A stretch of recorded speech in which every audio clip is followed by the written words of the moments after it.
Good morning student. यह हमारा कक्षा 8 का 9वां पाठ है, मुख्य अतिथि की पीड़ा। अतिथि का तो आप जानते होंगे, अतिथि से लोग अतिथि के नाम से ही घबराने लग जाते हैं कि अतिथि अगर आए तो अच्छा, ना आए तो और अच्छा। तो इस पाठ की जो रचनाकार हैं वो उर्मिल कुमार थापलियाल जी हैं।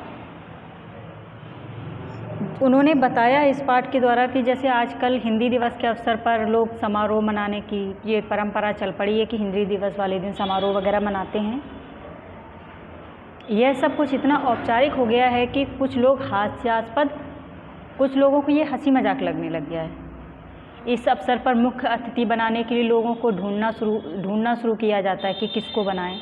लोग अपने लोगों को उपकृत करने के लिए उन्हें मुख्य अतिथि बना देते हैं, भले ही उन लोगों में हिंदी की सेवा में थोड़ा भी सरोकार ना हो, उन्होंने योगदान कुछ भी ना हो, हिंदी के बारे में वो कुछ भी ना जानते हो, लेकिन उन्हें हिंदी समारोह होता है उसमें मुख्य अतिथि बनाने के लिए बुलाया जाता है।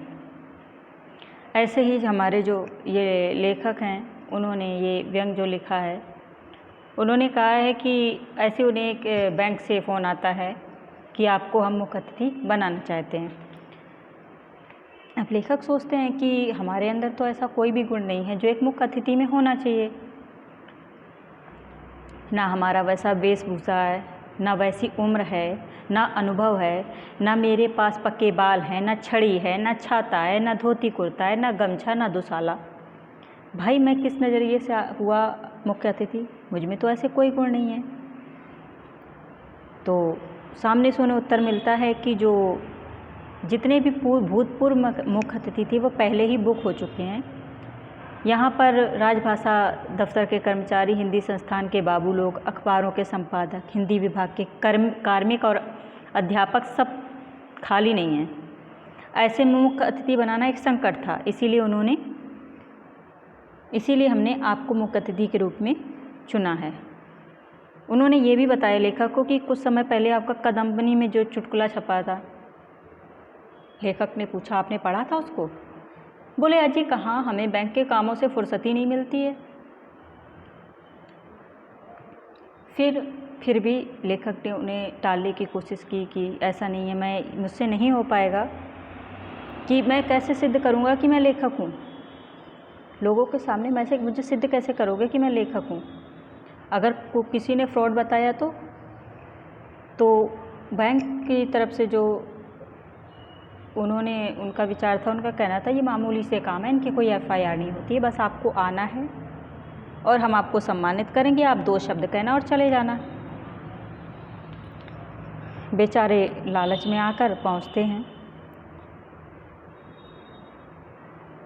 और जब वहाँ पहुँचते हैं तो उन्हें जो उनका सम्मान होता है वो एक कंधे पर मोटा खद्दर का सस्ता सा गमछा, एक गुलदस्ता जिसके हरे पत्ते तक सूख चुके थे, छोटे से लिफाफे में 51 रुपये का चेक, ये सब उन्हें दिया जाता है। जब वो घर पहुँचते हैं तो उनकी बीवी तुनक कर लाई, बोलती है कि यही कमा कर लाए हो? तो लेखक महोदय उनसे बोलते हैं कि मैंने वहाँ किया ही क्या, मैंने तो वहाँ पर भाषण तक नहीं दिया। और बेचारे ये नहीं कह पाते कि भाषण देते भी किसको, क्योंकि वहाँ पर हॉल में सिर्फ 3 ही लोग थे, कुल 3 आदमी थे, एक चपरासी, एक फ़ोटोग्राफ़र और एक वो खुद। चपरासी ने उनका सम्मान किया, फ़ोटोग्राफ़र ने उनका फ़ोटो खींचा, किस्सा ख़त्म। और वो फटाफट एक रिक्शा लेकर घर वापस आ गए। अब गाड़ी में गए थे तो बीवी का पूछना भी लाजमी था कि वहाँ गए तो गाड़ी से थे, रिक्शे से कैसे आए? तो उन्होंने कहा चौकीदार ने गेट बंद कर रखा था इसलिए। तो जो लेखक महोदय थे वो बहुत